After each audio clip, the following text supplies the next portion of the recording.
Son las 4 de la mañana del 9 de marzo de 1916. El cielo sobre Columbus, Nuevo México, es negro como el fondo de un pozo. No hay luna, hay estrellas, sí, pero están demasiado lejos para iluminar lo que se mueve en la oscuridad. Y algo se mueve. 500 sombras avanzan en silencio por el desierto, pegadas al suelo, conteniendo la respiración, esperando la señal. Son hombres a caballo y hombres a pie. Llevan cartucheras cruzadas sobre el pecho, sombreros de ala ancha, y en los ojos llevan algo que ningún manual militar del mundo puede describir con precisión: la expresión de alguien que ya no tiene nada que perder. Columbus duerme. Es un pueblo de 400 personas, un puñado de casas de adobe, una tienda, un hotel, un campamento del ejército americano a las afueras. Nadie en Columbus sabe lo que está a punto de ocurrir. Nadie en los Estados Unidos lo sabe. Nadie en todo el continente americano podría creerlo, aunque se lo dijeran. John, el hombre que lidera esas 500 sombras, observa desde la cresta de un cerro. Es bajo, moreno, con un bigote espeso que enmarca una mandíbula que parece tallada en piedra del desierto.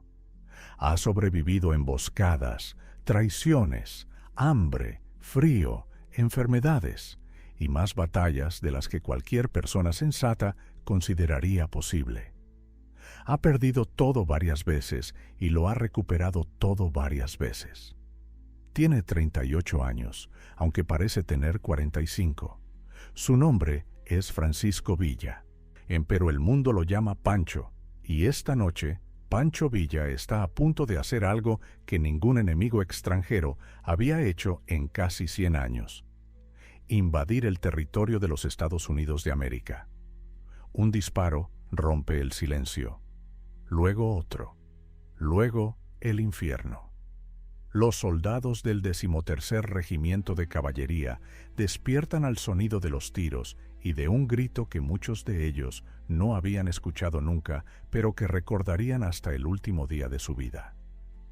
¡Viva Villa! ¡Viva México! Repetido por 500 gargantas en la oscuridad, un sonido que viene de todas partes y de ninguna, un sonido que hiela la sangre antes de que el cerebro tenga tiempo de procesar lo que significa. Columbus arde, el Hotel Commercial arde, la tienda de Sam Ravel arde. Las llamas iluminan las calles de tierra y proyectan sombras grotescas sobre las paredes de adobe.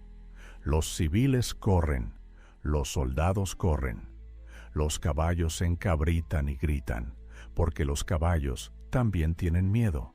Hoy, en medio de ese caos, de ese fuego y esos gritos y esa oscuridad rota por los fogonazos de los rifles, ocurre algo que nadie esperaba, algo que va a cambiar el rumbo de toda esta historia. Los americanos responden. No huyen, no se rinden, responden, pero eso viene después. Primero hay que entender cómo llegamos aquí. Hay que entender quién era este hombre que se atrevió a hacer lo imposible. Hay que volver al principio. Francisco Villa nació en 1878 en el rancho de La Coyotada, en el estado de Durango, con el nombre de José Doroteo Arango Arámbula. El nombre Francisco Villa lo tomó prestado años después de un bandido local que ya era leyenda en la región, y lo hizo suyo con tanta convicción que el nombre original quedó casi enterrado por la historia.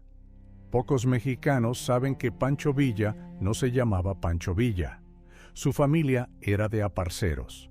Eso significa que trabajaban la tierra de otros, que sembraban y cosechaban para enriquecer a los dueños de las haciendas, de que vivían en la misma pobreza generación tras generación sin ninguna posibilidad real de cambiar su destino. Era el México que el régimen de Porfirio Díaz había construido y mantenido durante 30 años. Un país donde el 3% de la población poseía casi toda la tierra y el resto existía para servirles. O la versión que Villa contaba de su propio origen y que repitió tantas veces que terminó por volverse la versión oficial, dice que tenía 16 años cuando el dueño de la hacienda donde trabajaba intentó violar a su hermana Martina. Villa tomó una pistola, disparó al hombre y huyó a las montañas de la Sierra Madre antes de que amaneciera. A partir de ese momento, nunca más tuvo lo que podría llamarse una vida normal. Los historiadores debaten si la historia es exactamente así. Hay versiones alternativas, documentos que sugieren distintas fechas y distintos detonantes. Pero lo que no está en disputa es el resultado. A partir de sus 16 o 17 años, Villa vivió como fugitivo. Robaba ganado, asaltaba haciendas, se movía constantemente para evitar a los rurales, la policía rural del régimen de Díaz, que tenía órdenes de capturarlo vivo o muerto y que habría preferido lo segundo. Esos años en la sierra lo formaron de una manera que ninguna academia militar del mundo podría replicar. Aprendió a leer el terreno mejor que cualquier mapa.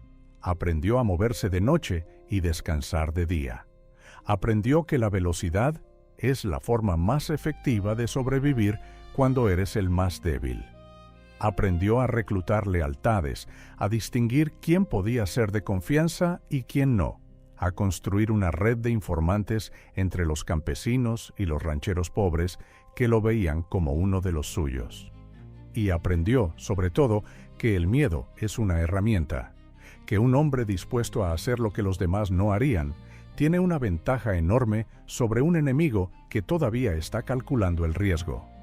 Cuando Francisco Madero lanzó su llamado a la revolución en 1910, Villa ya llevaba más de una década perfeccionando esas habilidades en las sierras de Chihuahua y Durango.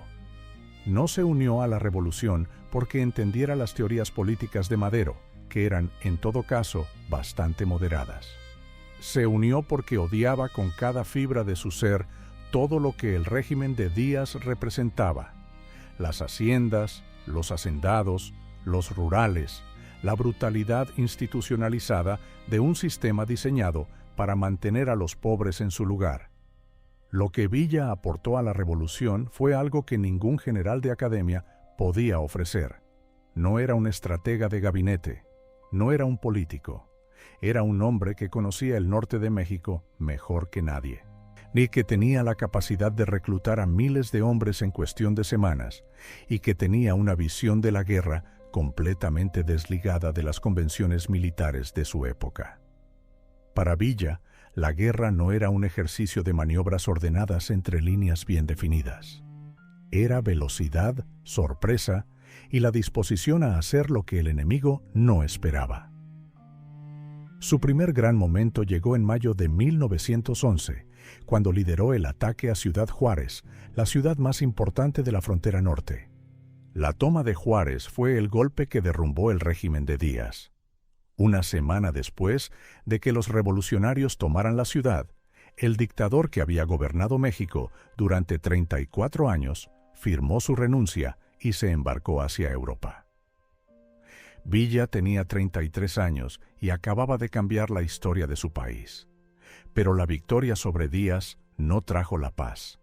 La trajo brevemente, durante unos meses de esperanza confusa, y luego México se hundió de nuevo en la violencia. Y Madero fue asesinado en 1913 por sus propios generales, encabezados por Victoriano Huerta. Y Villa, que había jurado lealtad a Madero, declaró la guerra a Huerta con la misma determinación con la que había declarado la guerra a Díaz. Fue en este segundo periodo de la Revolución, entre 1913 y 1915, donde Villa alcanzó la cima de su poder. El ejército que formó en esos años, la División del Norte, llegó a tener más de 40,000 hombres. Tenía su propio tren, el famoso tren villista, que era en realidad una flota de trenes, con vagones para soldados, vagones para caballos, vagones para las soldaderas, las mujeres que seguían a los hombres y que cocinaban, curaban heridos, y muchas veces también peleaban. Era un ejército en movimiento perpetuo, una nación rodante que llevaba consigo todo lo necesario para hacer la guerra. Las victorias de Villa en esos años fueron espectaculares. En noviembre de 1913 tomó Ciudad Juárez por segunda vez, esta vez con una audacia que dejó al mundo sin palabras. Cargó a sus hombres en un tren capturado, los metió en vagones carboneros para que no los vieran, y llegó a Juárez de noche, sin que las defensas de Huerta tuvieran tiempo de reaccionar. En diciembre ganó la batalla de Tierra Blanca. En enero de 1914 tomó Ojinaga y obligó a los últimos federales del norte a huir hacia Texas.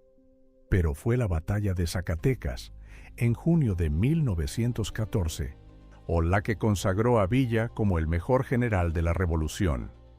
Zacatecas era una ciudad amurallada en lo alto de unas colinas, defendida por 12,000 soldados federales con artillería pesada bien posicionada en los cerros que la rodeaban. Los generales más prudentes habrían esperado refuerzos, habrían estudiado el terreno durante semanas, habrían construido posiciones de asedio y esperado a que el hambre hiciera su trabajo. Villa atacó de frente, con 20,000 hombres, en una batalla de 16 horas que dejó a los federales completamente destrozados. Más de 6,000 soldados de Huerta murieron ese día. La División del Norte perdió alrededor de 1,000. Fue una de las victorias militares más decisivas de toda la Revolución Mexicana. Los periódicos americanos lo llamaban el Napoleón de México. Los directores de Hollywood firmaban contratos con él para filmar sus batallas, con la condición de que las peleara de día y en terreno abierto para que las cámaras pudieran captarlo todo. Los generales del ejército de los Estados Unidos mandaban observadores a sus campamentos para estudiar sus tácticas. Pancho Villa era, en ese momento, una de las figuras más famosas del mundo. Un ícono, una leyenda viviente, y entonces todo comenzó a derrumbarse. El problema no era militar, al menos no al principio. El problema era político y tenía un nombre: Venustiano Carranza. Carranza era el primer jefe de la Revolución Constitucionalista, el líder nominal de la coalición que había derrocado a Huerta. Era un hombre de bigote blanco y gafas redondas, de gestos pausados y lenguaje elaborado, todo lo contrario de Villa en temperamento y en origen. Mientras Villa venía de las sierras y del bandidaje, Carranza venía de las haciendas y de la política formal. Y mientras Villa quería repartir las tierras de los ricos entre los pobres, Carranza quería restaurar el orden constitucional, lo cual significaba, en términos prácticos, no cambiar demasiado la estructura de propiedad del país. La ruptura entre los dos era inevitable y llegó en el otoño de 1914. Villa dejó de reconocer la autoridad de Carranza. Carranza declaró a Villa un rebelde.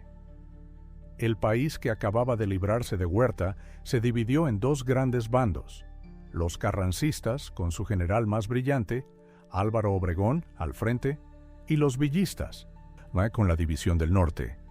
En algún lugar al sur, Emiliano Zapata peleaba su propia guerra por la tierra en Morelos, pero esa es otra historia. La batalla decisiva llegó en abril de 1915, en los campos de trigo de Celaya, en el estado de Guanajuato. Y lo que ocurrió allí fue una de las lecciones más brutales de adaptación táctica en la historia militar del siglo XX. Obregón había estado estudiando los reportes de la guerra en Europa. Sabía lo que las ametralladoras y el alambre de púas le habían hecho a las cargas de caballería en los campos de Francia y Bélgica. Sabía que el mundo de la guerra había cambiado para siempre, que la velocidad y la audacia que habían hecho a Villa invencible en el norte de México eran ahora vulnerabilidades en lugar de ventajas, si el enemigo estaba preparado para recibirlas. Obregón preparó su posición en Celaya con esmero. Tendió kilómetros de alambre de púas. Posicionó sus ametralladoras en ángulos que se cubrían mutuamente. Dejó espacios deliberados en sus defensas para invitar la carga, y colocó sus reservas de caballería detrás, listas para salir cuando el enemigo estuviera atrapado en el alambre. Y Villa atacó exactamente como Obregón esperaba.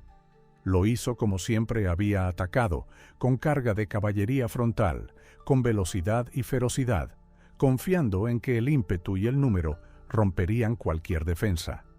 Y durante unas horas casi funcionó. De la División del Norte llegó hasta las posiciones carrancistas, llegó hasta el alambre, llegó hasta las ametralladoras. Y entonces las ametralladoras abrieron fuego. Los hombres y los caballos cayeron por centenares. Los que sobrevivieron la primera oleada retrocedieron. Villa los reagrupó y atacó de nuevo. Y de nuevo. Y de nuevo. 4 veces cargó la División del Norte contra las posiciones de Obregón en Celaya. Y 4 veces fue rechazada con pérdidas devastadoras. Cuando Obregón lanzó su contraataque de caballería por los flancos, la División del Norte colapsó. Villa perdió más de 4,000 hombres en 2 días. 4,000 de sus mejores combatientes, los hombres que habían tomado Juárez y Zacatecas y Tierra Blanca, los hombres que habían construido la División del Norte desde cero. Cuando intentó recuperarse y atacar de nuevo semanas después, en Trinidad perdió otros miles. En Aguascalientes, lo mismo. En el espacio de 3 meses, el ejército más poderoso de México quedó reducido a una fracción de su tamaño. 40,000 hombres se convirtieron en 20,000, luego en 10,000, luego en menos. Los generales que habían jurado lealtad a Villa empezaron a negociar con Carranza. Los que no huyeron, murieron. El territorio que Villa controlaba se fue reduciendo, ciudad por ciudad, hasta quedar limitado a las sierras del norte de Chihuahua. Pero el golpe definitivo no vino de Obregón ni de Celaya. Vino de Washington, D.C., y llegó el 19 de octubre de 1915. Ese día, el presidente Woodrow Wilson reconoció oficialmente al gobierno de Venustiano Carranza como el gobierno legítimo de México. Para entender por qué eso destruyó a Villa, hay que entender la relación que él había construido con los Estados Unidos en los años anteriores. Villa había cultivado esa relación con cuidado y con inteligencia. Había dado entrevistas a periodistas americanos presentándose como el amigo del hombre común del norte. Hearn había permitido que representantes del gobierno de Wilson visitaran sus campamentos. Había comprado armas y municiones de proveedores americanos, pagando en efectivo con el oro de las haciendas que había confiscado. Había, en suma, construido una imagen pública en los Estados Unidos que lo presentaba como el revolucionario pragmático, el hombre con quien Washington podía hacer negocios. Y había esperado, o al menos abrigado la esperanza, de que Wilson podría eventualmente reconocerlo a él como el líder legítimo de México. En cambio, Wilson reconoció a Carranza. No solo eso. El reconocimiento americano vino acompañado de algo concreto y devastador. Wilson permitió que el ejército carrancista usara los ferrocarriles americanos para transportar tropas desde el noreste de México, a través de Texas, hacia el noroeste, para atacar las posiciones villistas en Sonora. Y era un movimiento que permitía a Carranza rodear a Villa utilizando territorio de los Estados Unidos como corredor logístico. Villa no podía atacar esos trenes porque estaban en suelo americano. El resultado fue la caída de Agua Prieta, en Sonora, en noviembre de 1915. Las tropas carrancistas que llegaron en esos trenes americanos derrotaron a Villa en una batalla que podría haber terminado de otra manera si no hubieran llegado esos refuerzos. Y con Agua Prieta cayeron también Naco, Nogales, Hermosillo. Villa perdió el noroeste de México en semanas. Para diciembre de 1915, Pancho Villa tenía quizás 4 o 5 mil hombres, sin dinero, sin armas suficientes, sin territorio, acorralado en las sierras de Chihuahua, con el invierno encima, perseguido por los carrancistas al sur y con el ejército americano custodiando la frontera al norte. Los periódicos que lo habían llamado el Napoleón de México empezaron a escribir su obituario político. Y fue en ese momento, en el fondo de su derrota, cuando Pancho Villa tomó la decisión que cambiaría la historia. Nadie sabe con exactitud cuándo tomó la decisión de atacar Columbus. Los testimonios de sus lugartenientes, recogidos años después por historiadores como Friedrich Katz, el biógrafo más riguroso de Villa, son contradictorios en los detalles. Algunos dicen que la idea surgió en diciembre de 1915. Otros dicen que fue en enero o febrero de 1916. Lo que sí está documentado es que, para principios de marzo, Villa había reunido a unos 500 hombres en las sierras al sur de la frontera y los estaba marchando hacia el norte. La pregunta de por qué Columbus tiene varias respuestas, y probablemente todas son verdad al mismo tiempo. La razón más inmediata era material. Columbus tenía un depósito del ejército americano con armas, municiones y caballos. Villa necesitaba todo eso con urgencia. A un ataque rápido y bien ejecutado podría proveerle los recursos que le permitieran continuar peleando en Chihuahua. Había también una razón más personal. Un comerciante de Columbus, Sam Ravel, le había vendido a Villa un cargamento de armas y municiones pagado por adelantado. El cargamento nunca llegó, o llegó incompleto, o llegó defectuoso, dependiendo de la versión.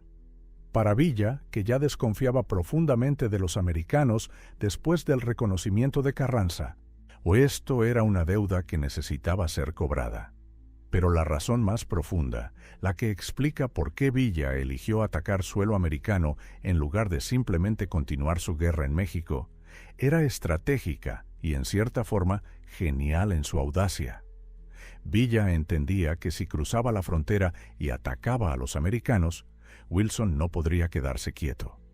La presión política interna sería demasiado grande. Tendría que responder militarmente. Y si el ejército americano entraba a México persiguiendo a Villa, Carranza se encontraría en una posición imposible. O cooperaba con los americanos y parecía un traidor que vendía la soberanía nacional, o se oponía a ellos y se convertía en enemigo de los Estados Unidos. En cualquiera de los dos escenarios, Villa salía ganando. Si Carranza cooperaba con Washington, los mexicanos lo abandonarían. Si se oponía, entraría en conflicto con los Estados Unidos, lo cual debilitaría el reconocimiento que tanto necesitaba. Y en el caos resultante, Villa podría reposicionarse como el verdadero defensor de México frente a la intervención extranjera, el único que había tenido el valor de enfrentarse al gigante del norte cara a cara. Era un cálculo de altísimo riesgo. Era la apuesta de un hombre que no tenía mucho que perder. Pero no era un cálculo irracional. Y había algo más. Algo que los análisis estratégicos tienden a subestimar porque es difícil de cuantificar. Villa necesitaba un gesto. Necesitaba algo que demostrara ante sus propios hombres y ante el mundo que Pancho Villa no estaba muerto, que seguía siendo Pancho Villa, que la derrota de Celaya y los meses de huida por la sierra no lo habían roto. Cruzar la frontera y atacar a los americanos en su propio territorio era ese gesto. No había en el mundo entero un gesto más audaz que ese. La columna villista se puso en marcha en los primeros días de marzo de 1916. 500 hombres, la mayoría a caballo, algunos a pie, marchando de noche y descansando de día para evitar ser vistos. El terreno era el desierto de Chihuahua, árido, despiadado, hermoso en su crueldad. Villa lo conocía mejor que el camino a su propia casa.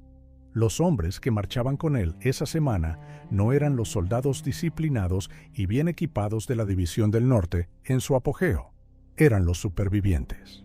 Y hombres que habían resistido Celaya y Trinidad y los meses de derrota que siguieron, que habían sobrevivido en la sierra con raciones mínimas y armas que muchas veces no funcionaban bien.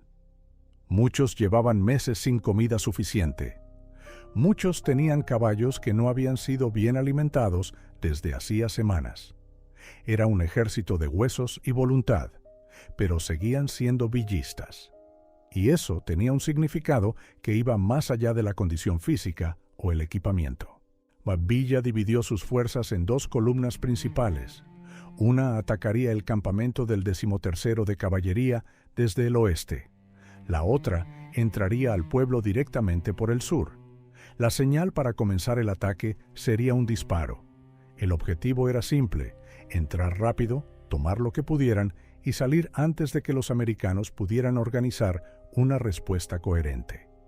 Lo que Villa no había podido calcular con precisión era el nivel de reacción del 13º de Caballería.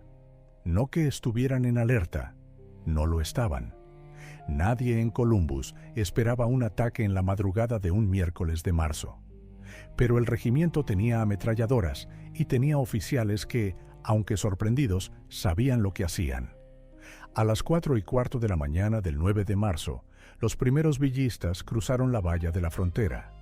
Los testimonios de los sobrevivientes americanos describen los primeros minutos del ataque con una coherencia que sugiere que, por más caótica que fuera la experiencia, hubo ciertos momentos que quedaron grabados en la memoria con una claridad absoluta. El primero es el grito. Todos lo mencionan. ¡Viva Villa! ¡Viva México! En la oscuridad, viniendo de todas partes a la vez, antes de que nadie pudiera ver nada. Varios testimonios usan la misma palabra para describir la sensación: aterrador. El segundo momento es el fuego. Las llamas del Hotel Commercial, visibles desde cualquier punto del pueblo. Y aunque se convirtieron en la señal inequívoca de que esto no era un sueño ni una equivocación. Y el tercero es la respuesta del teniente coronel Herbert Slocum, el comandante del 13º de Caballería, que en circunstancias objetivamente caóticas logró organizar a sus hombres con una rapidez que Villa no había previsto. Slocum, que en ese momento tenía 48 años y llevaba más de 2 décadas en el ejército, no entró en pánico. Envió órdenes a sus compañías, aposicionó a sus hombres en los ángulos de las calles y dio instrucciones de poner en funcionamiento las ametralladoras Bennett Mercier. Las Bennett Mercier eran armas problemáticas en muchos contextos. Se encasquillaban con relativa frecuencia y eran lentas de recargar comparadas con otros diseños de la época. Pero en las calles estrechas de Columbus, disparando sobre hombres y caballos que avanzaban por espacios confinados, eran devastadoras. Los villistas que entraron al pueblo con la expectativa de encontrar resistencia mínima, se encontraron de repente con fuego desde las esquinas, desde los tejados, desde las ventanas de los edificios. Las calles que debían ser su corredor de avance se convirtieron en corredores de fuego cruzado. Los caballos, ya agotados por semanas de marcha insuficiente, no respondían con la velocidad que sus jinetes necesitaban. Muchos cayeron en las primeras calles. Y los hombres que los montaban cayeron con ellos o quedaron expuestos en mitad de la calle sin cobertura. El saqueo fue parcial y caótico. Algunos villistas llegaron a las tiendas y tomaron lo que pudieron: armas, municiones, comida, dinero. Pero el tiempo se acabó mucho antes de lo planeado. La resistencia americana fue más rápida y más organizada de lo que Villa había calculado. Durante casi 2 horas, Columbus fue un campo de batalla urbano en miniatura. Disparos desde todos los ángulos. Y fuego en las calles. Gritos en inglés y en español. Caballos sin jinete corriendo entre los edificios. Civiles escondiéndose bajo las camas, en los sótanos, detrás de los mostradores de las tiendas. Mabel Wright, cuyo esposo era el dueño de una de las tiendas saqueadas, recordaría décadas después que el sonido que más claramente guardaba en la memoria no era el de los disparos, sino el de los cascos de los caballos sobre la tierra compacta de las calles.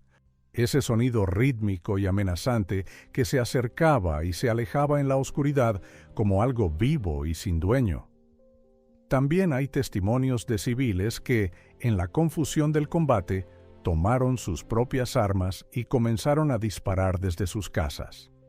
Columbus era un pueblo fronterizo, y los pueblos fronterizos de esa época tenían una relación pragmática con las armas de fuego. Varios vecinos contribuyeron al fuego de defensa desde sus propias ventanas, sin uniforme, sin órdenes, solo con la determinación de alguien que defiende lo suyo. Villa observaba desde el cerro al sur del pueblo. Según Nicolás Fernández, uno de sus lugartenientes más cercanos, Villa estuvo en silencio durante mucho tiempo, mirando las llamas y escuchando los disparos. Cuando las primeras luces del amanecer empezaron a aclarar el horizonte, Villa dijo algo que Fernández recordaría toda su vida. Dijo que ya era suficiente. La orden de retirada llegó cuando el cielo empezaba a ponerse gris. Los villistas comenzaron a salir del pueblo en la misma dirección por la que habían entrado, hacia el sur, hacia la frontera, hacia México. No fue una retirada ordenada. Fue una desbandada controlada, si ese término tiene algún sentido. Los hombres salieron en grupos, cubriendo a los que venían detrás, llevando a sus heridos cuando podían y dejándolos cuando no podían. Los muertos se quedaron en las calles de Columbus. Los soldados americanos los persiguieron hasta la frontera. Llegaron hasta la línea invisible que separaba Nuevo México de Chihuahua, y ahí se detuvieron. No cruzaron. Todavía. El balance de la batalla fue, sobre el papel, una derrota villista. Villa había perdido entre 80 y 100 hombres muertos, con más heridos y una docena de prisioneros que serían capturados y eventualmente ejecutados. Los americanos habían perdido 10 soldados y 8 civiles. En términos de bajas, en términos de objetivos logísticos, en términos de cualquier métrica militar convencional, Columbus había sido un fracaso. Pero Pancho Villa no medía las cosas con métricas convencionales. Y lo que acababa de hacer tenía un valor que ningún contador de bajas podía calcular. Había cruzado la frontera con 500 hombres. Había atacado suelo americano. Había matado a soldados y civiles de los Estados Unidos. Y había cruzado de vuelta a México. Seguía vivo. Y eso, en los cálculos de Villa, cambiaba todo. La noticia del ataque llegó a Washington antes del mediodía del 9 de marzo. El efecto fue el de una detonación. Los periódicos de la tarde del 9 de marzo ya tenían el titular en primera plana. Los de la mañana del 10 de marzo llegaron con historias completas, con fotos del pueblo quemado, con nombres de los muertos, y con descripciones del ataque que mezclaban el reportaje factual con un tono de indignación nacional que era exactamente lo que el clima político americano necesitaba para convertir el incidente en una crisis de primer orden. El presidente Woodrow Wilson estaba en una posición difícil desde varios ángulos. Tenía las elecciones presidenciales de noviembre de 1916 en el horizonte, y cualquier apariencia de debilidad frente a una agresión extranjera en suelo americano era políticamente insostenible. Yo tenía a los congresistas republicanos exigiendo una respuesta militar inmediata y contundente. Tenía a los gobernadores de los estados fronterizos pidiendo la movilización de la Guardia Nacional.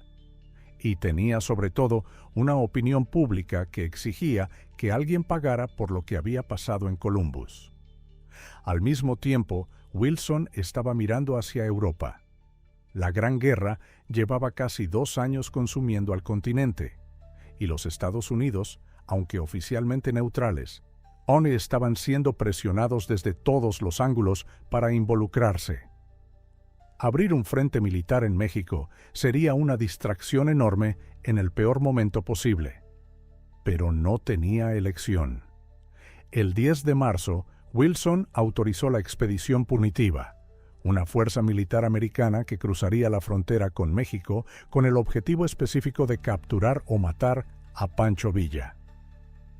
Al mando de la operación puso al general John Joseph Pershing, apodado Black Jack, de uno de los oficiales más experimentados y respetados del ejército americano. Pershing tenía 55 años.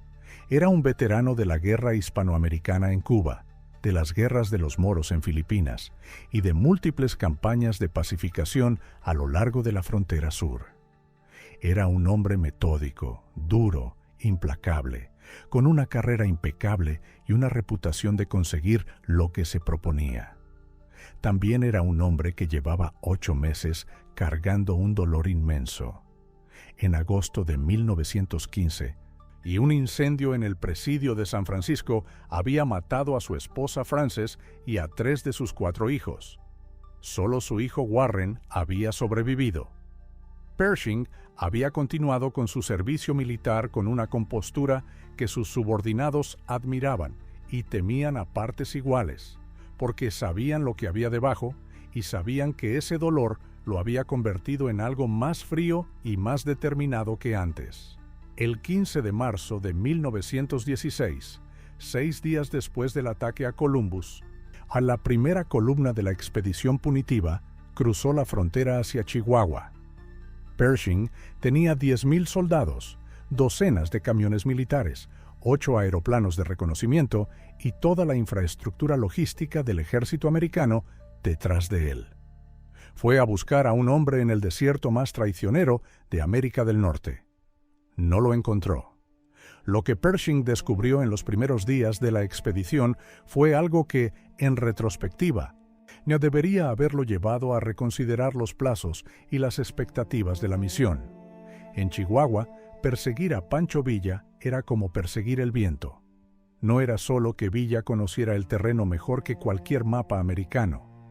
Era que Villa tenía algo que ningún ejército invasor puede comprar ni ordenar: la complicidad de la población local. Para los campesinos de Chihuahua, los rancheros pobres, los trabajadores de las haciendas, Villa no era simplemente un bandido o un caudillo de la revolución. Era una figura que llevaba más de 5 años representando, aunque fuera imperfectamente, sus intereses contra los poderosos.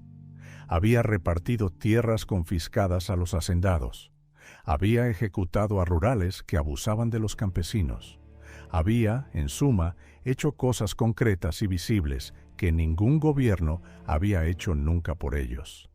Puede que no aprobaran el ataque a Columbus, y puede que encontraran la idea de enfrentarse a los americanos aterradora, pero tampoco iban a entregar la información a un ejército extranjero que llegaba a sus tierras sin haber sido invitado, conduciendo camiones que aplastaban los campos y hablando un idioma que no entendían. Los informantes que Pershing consiguió le daban datos contradictorios. Villa estaba en Namiquipa. No, estaba en las sierras de Guerrero. No, alguien lo había visto cruzando hacia Durango. No, había un grupo villista en San Buenaventura, al norte de Chihuahua. Las columnas americanas marchaban decenas de kilómetros bajo un sol que en abril ya superaba los 35 grados. Llegaban al lugar indicado y encontraban exactamente lo mismo: huellas de caballos, cenizas de fogatas recientes y el silencio del desierto burlándose de ellos. Los aeroplanos, que eran la novedad tecnológica más llamativa de la expedición, resultaron casi inútiles. Los 8 Curtiss JN-3 del primer escuadrón aéreo sufrían continuamente averías mecánicas causadas por la altitud, el calor y las tormentas de arena. Para mayo, solo uno de los 8 aeroplanos seguía en condiciones de volar. La aviación militar americana aprendería lecciones valiosas de esa experiencia, pero no en el tiempo en que Pershing las necesitaba. Y luego, el 27 de marzo de 1916, ocurrió algo que estuvo a punto de cambiar todo. El coronel George Dodd alcanzó a una columna villista en Guerrero. El combate de Guerrero fue breve y violento. Los americanos atacaron al amanecer, con la caballería cargando desde las colinas sobre una posición villista que no esperaba el ataque. Hubo decenas de villistas muertos. El resto huyó en distintas direcciones, tratando de confundir a los perseguidores. Y en ese combate, Pancho Villa recibió un balazo en la pierna derecha. No fue un rasguño, fue una herida seria que fracturó el hueso y lo dejó sin poder montar a caballo. Un hombre con esa herida, en el desierto de Chihuahua, con el ejército americano buscándolo activamente, debería haber sido capturado en días. No hay forma de huir a pie por la sierra con una pierna rota. Pero los americanos no sabían que Villa estaba herido. Y sus lugartenientes hicieron todo lo posible para que esa información no llegara nunca a oídos de Pershing. Mientras varios grupos villistas continuaban moviéndose en distintas direcciones para mantener a los americanos ocupados y confundidos, Villa fue transportado de noche, en camilla, por un camino que sus hombres cubrían borrando las huellas. Lo llevaron a una cueva en la Sierra de Santa Ana, en un paraje tan remoto que ni siquiera los habitantes de los ranchos más cercanos sabían exactamente dónde estaba. Ahí, en esa cueva, Villa pasó varias semanas, con fiebre alta, con dolor, con la pierna inmovilizada con los medios rudimentarios que había disponibles. Un médico local, cuyo nombre no aparece en ningún documento oficial porque hacerlo habría sido arriesgado para él, trató la herida como pudo. Los rumores sobre el estado de Villa circulaban por todas partes. Los americanos recibían informes de que Villa había muerto de su herida, de que había sido capturado por los carrancistas, de que había cruzado hacia Estados Unidos, de que estaba en Sonora y de que estaba en Durango. La desinformación era tan abundante y tan contradictoria que Pershing no podía distinguir qué era real y qué era invención. La verdad era más simple y más extraordinaria. Villa estaba en una cueva, curándose solo, y nadie lo entregó. Mientras Villa se recuperaba en la oscuridad de su escondite, la situación política alrededor de la expedición se complicaba de formas que Pershing no controlaba. El gobierno de Carranza, que oficialmente era el aliado de Washington en este asunto, se encontraba en una contradicción insostenible. Había aceptado, a regañadientes y con condiciones, que el ejército americano operara en territorio mexicano persiguiendo a un enemigo común. Pero tener 10,000 soldados extranjeros marchando libremente por Chihuahua era una humillación que la opinión pública mexicana no estaba dispuesta a tolerar. Los mexicanos que odiaban a Villa, que eran muchos, odiaban todavía más la idea de que los gringos vinieran a resolver los problemas de México. Había algo en la presencia de esas columnas americanas, con sus camiones y sus aeroplanos y sus uniformes caqui, que tocaba una fibra muy profunda en la memoria colectiva de un país que había sido invadido por los Estados Unidos 70 años antes y que había perdido la mitad de su territorio como resultado. Carranza empezó a poner obstáculos. Primero se negó a permitir que Pershing usara los ferrocarriles mexicanos para mover suministros. Luego empezó a exigir que la expedición se limitara a zonas específicas. Luego empezó a pedir una fecha para la retirada. Y el 12 de abril de 1916, la situación llegó a un punto de ruptura. En la ciudad de Parral, una columna americana comandada por el mayor Frank Tompkins fue atacada por soldados carrancistas y por civiles armados. Murieron 2 soldados americanos, y la columna tuvo que retirarse bajo fuego. Durante unos días, la posibilidad de una guerra abierta entre México y los Estados Unidos pareció más real que en cualquier momento desde 1848. Wilson reforzó la frontera. Movilizó a la Guardia Nacional. Los periódicos americanos hablaban de invasión, de ocupación, de guerra total. Los periódicos mexicanos respondían en el mismo tono, y Pancho Villa, en su cueva de la sierra, escuchaba los rumores que le llegaban a través de sus mensajeros y, según algunos testimonios, sonreía. El plan, en la medida en que había un plan, estaba funcionando. Para finales de mayo de 1916, Villa podía caminar. No bien, no rápido, con una cojera que lo acompañaría el resto de su vida, pero podía caminar. Podía montar a caballo con dificultad, y comenzó a reorganizarse. Lo que siguió fue uno de los episodios más sorprendentes de toda su carrera. Un hombre que había sido dado por muerto o capturado, que estaba convaleciente de una herida grave en una cueva de la sierra, que tenía al ejército más grande del continente buscándolo activamente, empezó a reaparecer. Primero fueron rumores, como siempre con Villa. Luego fueron hechos concretos. Una guarnición carrancista atacada en Chihuahua, un convoy emboscado en la sierra, un pueblo saqueado. Las acciones eran pequeñas comparadas con las grandes batallas de antes, pero tenían un impacto simbólico enorme, porque demostraban que Villa seguía vivo y seguía siendo capaz de operar. El mito de su invulnerabilidad, que antes del ataque a Columbus era ya considerable, se había vuelto algo diferente después de sobrevivir la herida de Guerrero. En la imaginación popular del norte de México, la bala americana que no lo mató no era simplemente mala puntería. Era la confirmación de que Pancho Villa era algo más que un hombre. Era el centauro del norte que no podía morir porque el norte lo necesitaba vivo.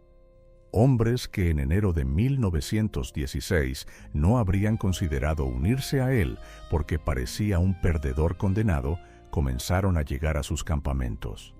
Campesinos que habían sufrido bajo los abusos de los soldados carrancistas. Exsoldados de la División del Norte que habían sobrevivido Celaya y habían pasado meses escondiéndose.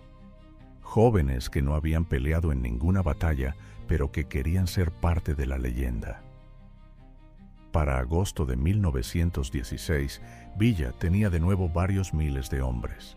Para septiembre, atacó y capturó brevemente la ciudad de Chihuahua, la capital del estado, expulsando a la guarnición carrancista con una audacia que los corresponsales de los periódicos americanos que seguían cubriendo la expedición de Pershing describieron con una mezcla de asombro y frustración.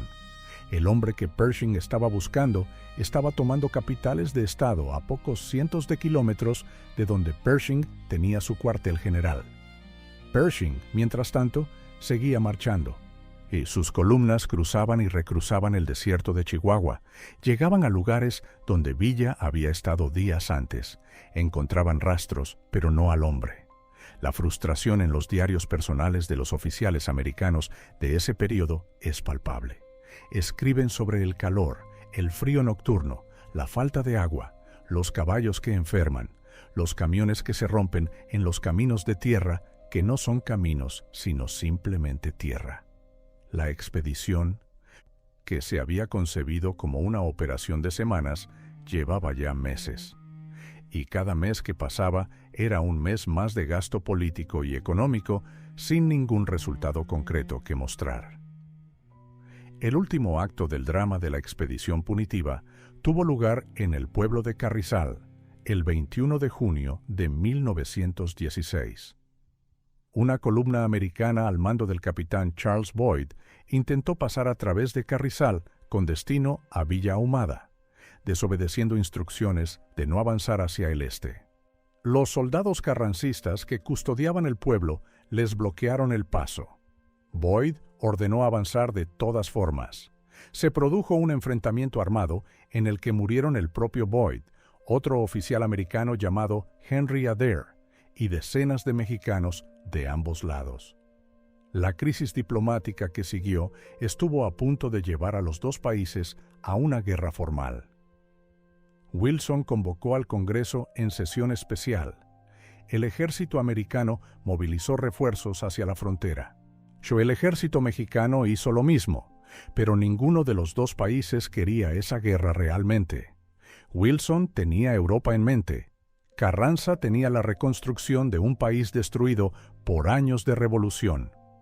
Durante semanas de negociaciones tensas, encontraron una salida diplomática, una comisión conjunta que estudiaría el retiro gradual de la expedición. Las negociaciones se prolongaron durante meses. La expedición siguió en territorio mexicano, pero cada vez más reducida en tamaño y en ambición. Y Pershing seguía en su cuartel general de Colonia Dublán, en Chihuahua, pero ya no enviaba columnas al interior del estado. La búsqueda activa de Villa había terminado. El 19 de enero de 1917, Wilson firmó la orden de retirada. El 5 de febrero de 1917, el general Pershing cruzó la frontera hacia Nuevo México con los últimos soldados de la expedición punitiva. Habían pasado 11 meses y 20 días en México. Habían marchado miles de kilómetros y habían gastado aproximadamente $130 millones, una suma que en términos actuales equivaldría a varios miles de millones. Habían combatido en Guerrero, en Parral, en Carrizal, y no habían capturado a Pancho Villa. Hay una escena que ningún testigo documentó directamente, pero que es fácil de imaginar, porque la psicología de los hombres que vivieron esos eventos la hace casi inevitable. En algún momento del invierno de 1917, mientras las últimas columnas de Pershing se retiraban hacia la frontera, Pancho Villa supo que se iban. ¿Qué pensó en ese momento? ¿Qué sintió ese hombre que había sido el más buscado de América del Norte durante casi un año, que había sobrevivido la derrota militar, la persecución, una bala en la pierna y semanas de fiebre en una cueva, para ver cómo el ejército que lo buscaba volvía a casa sin haberlo encontrado? No lo sabemos. Ningún testimonio lo captura con suficiente precisión. Pero sí sabemos lo que hizo después. Siguió peleando, siguió atacando, siguió siendo Pancho Villa. Lo que siguió fue, en cierta forma, una coda extraña a toda la historia. Villa continuó su guerra contra el gobierno de Carranza durante 4 años más. Sus fuerzas variaron en tamaño, sus victorias fueron intermitentes, pero nunca fue completamente destruido. El norte de México siguió siendo su territorio, el único terreno donde las reglas que él conocía seguían aplicando. Carranza fue asesinado en 1920, cuando intentaba huir del país después de ser derrocado por una alianza de generales encabezada por Obregón. La ironía de que el hombre que había derrotado militarmente a Villa muriera de la misma manera que Madero, traicionado por sus propios aliados, no escapó a nadie que conociera la historia. El sucesor de Carranza, Adolfo de la Huerta, que gobernó México de forma interina mientras se organizaban las elecciones que llevarían a Obregón al poder, ya decidió que la paz con Villa era más útil que continuar la guerra. La negociación fue directa y pragmática. Villa se retiraría con sus hombres a la hacienda de Canutillo, en Durango, donde recibiría tierras y un subsidio económico del gobierno. Sus soldados serían licenciados con tierras propias. Villa aceptó en julio de 1920. Tenía 42 años. Los 3 últimos años de la vida de Pancho Villa fueron, en cierta medida, los más extraños de todos. El hombre que había pasado décadas en el campo de batalla, que no había dormido 2 noches seguidas en el mismo lugar desde los 16 años, que había construido y perdido y reconstruido ejércitos, de repente estaba en una hacienda, cultivando la tierra, criando ganado, construyendo una escuela. La escuela de Canutillo es uno de los detalles más reveladores de quién era Villa en el fondo, más allá de la violencia y la guerra. Él mismo era prácticamente analfabeto, y aunque con los años había aprendido a leer y escribir de forma rudimentaria, pero insistió en que los hijos de sus exsoldados tuvieran acceso a una educación formal. Contrató maestros. Supervisó personalmente la construcción del edificio. Llegó a gestionar una escuela que atendía a cientos de niños. Recibía visitas, periodistas que querían la entrevista definitiva con el hombre que había atacado los Estados Unidos y no había sido capturado. Historiadores que querían documentar su versión de los eventos de la Revolución. Políticos que querían su opinión sobre el estado del país. Y exsoldados que llegaban a Canutillo simplemente para ver al general, para comprobar con sus propios ojos que el Centauro del Norte seguía vivo.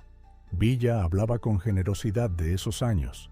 Contaba sus batallas con humor, exagerando aquí, minimizando allá, construyendo la narrativa de su propia leyenda con la conciencia de alguien que sabía que ya pertenecía a la historia. Pero también hablaba de sus muertos, de los hombres que había perdido en Celaya, de los que habían caído en Columbus, de los que nunca volvieron de la sierra. Los mencionaba por nombre, los recordaba. El 20 de julio de 1923, Pancho Villa salió de Parral en su automóvil, un Dodge Touring color oscuro, junto con su escolta de 5 hombres. había ido a la ciudad a registrar el nacimiento de un hijo. En la esquina de las calles Gabino, Barreda y Juárez, un grupo de tiradores apostados en una casa abandonada abrió fuego sobre el vehículo. 7 fusiles dispararon simultáneamente. Villa recibió varios balazos en la cabeza y en el torso y murió casi instantáneamente. Los autores intelectuales del asesinato nunca fueron definitivamente establecidos por ningún tribunal.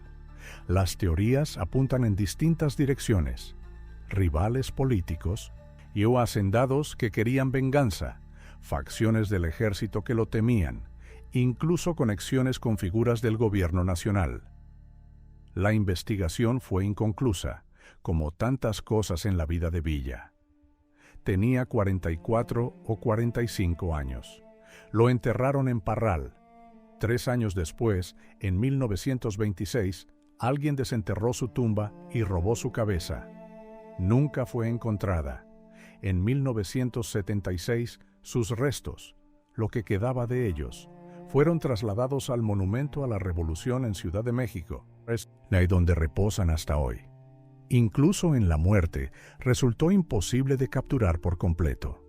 El ataque a Columbus ocurrió hace más de 100 años, y sin embargo, sigue generando debates entre historiadores, sigue siendo tema de corridos y canciones populares, sigue apareciendo en los murales de Diego Rivera y en las conversaciones sobre la relación entre México y los Estados Unidos.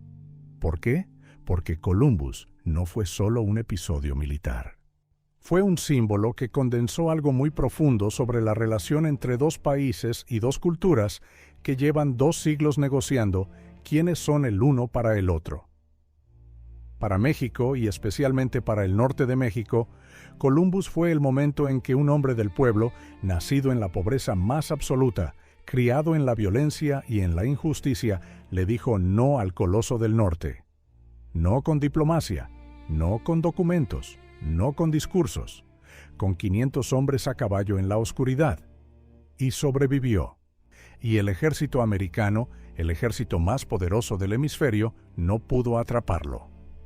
Eso en un país con una historia larga y dolorosa de intervenciones extranjeras, con la memoria viva de la guerra de 1846 y la pérdida de Texas y California y Nuevo México y Arizona, con la herida abierta de cada vez que un poder extranjero había decidido los destinos de México desde afuera. Eso tuvo un peso enorme. Sigue teniéndolo. Para los Estados Unidos, y Columbus fue un momento de vulnerabilidad inesperada que puso en marcha una cadena de consecuencias que transformaron al ejército americano. Los hombres que persiguieron a Villa en el desierto de Chihuahua llevarían esa experiencia a los campos de batalla de Europa y de ahí al mundo que habitamos hoy. El joven teniente Patton, que pasó su primer combate real en México, comandaría décadas después uno de los ejércitos blindados más poderosos que la historia ha visto. Lo que la expedición punitiva demostró, paradójicamente, fue que las guerras del futuro no se ganarían solo con coraje y caballería. Se ganarían con logística, con tecnología, con la capacidad de mover recursos a través de territorios hostiles con velocidad y eficiencia. Pershing aprendió esa lección en el desierto de Chihuahua y la aplicó en Francia. Y la pregunta que ningún historiador ha podido responder definitivamente sigue ahí. Es suspendida sobre todos los documentos y todos los testimonios y todas las interpretaciones. ¿Lo sabía Villa? ¿Calculó todo esto o simplemente apostó a ciegas en el único movimiento que le quedaba? Los que conocieron a Villa personalmente describían a un hombre de una inteligencia práctica extraordinaria, capaz de procesar información y tomar decisiones en segundos, pero también capaz de actuar impulsivamente cuando la rabia o el orgullo herido tomaban el control. Era las 2 cosas a la vez, y eso lo hacía impredecible de una manera que resultaba casi imposible de controlar para sus enemigos. Quizás Columbus fue un acto de genialidad estratégica. Quizás fue un acto de desesperación que resultó mejor de lo esperado. Quizás fue las 2 cosas a la vez, porque en la vida real los grandes momentos históricos casi nunca son solo una cosa. Lo que sí es cierto es que aquella noche del 9 de marzo de 1916, en la oscuridad del desierto fronterizo, 500 hombres siguieron a Pancho Villa hacia el territorio del país más poderoso del continente americano, y cuando el ejército de ese país mandó a 10,000 soldados a buscarlo, con camiones y aeroplanos y todo el peso de su maquinaria militar, no lo encontraron. El general Pershing murió el 15 de julio de 1948, 25 años después de Villa. En sus memorias, publicadas en 1931, escribió sobre la expedición punitiva con la honestidad de un hombre que había aprendido a aceptar las ironías de la historia. Fue, escribió, la expedición más frustrante de su carrera. Pershing pasó a ser el héroe americano de la Primera Guerra Mundial, el comandante de las fuerzas expedicionarias en Francia, uno de los generales más condecorados de la historia de los Estados Unidos. Y aún así, Chihuahua lo acompañó siempre. En Columbus, Nuevo México, y hay hoy un parque estatal que lleva el nombre de Pancho Villa. Hay un museo dedicado al ataque del 9 de marzo. Hay turistas que llegan en verano a ver los restos del campamento del 13º de Caballería y a leer los paneles informativos sobre lo que ocurrió esa noche. Hay un letrero que señala la valla por la que cruzaron los villistas y la línea invisible en el suelo que separa los dos países. Y si uno sale del museo y camina hacia el sur, hacia la frontera, y sigue caminando más allá de la línea que separa los dos países, el paisaje es casi idéntico al que vieron los hombres de Villa hace más de 100 años. El mismo desierto inmenso, el mismo cielo que aplasta por su tamaño, las mismas sierras en el horizonte, azules y silenciosas, guardando todos los secretos que ese desierto se ha negado siempre a revelar. Pancho Villa entró a esas sierras y desapareció. El ejército más poderoso del hemisferio lo buscó durante casi un año y volvió a casa sin él. Eso no es solo historia, eso es una leyenda.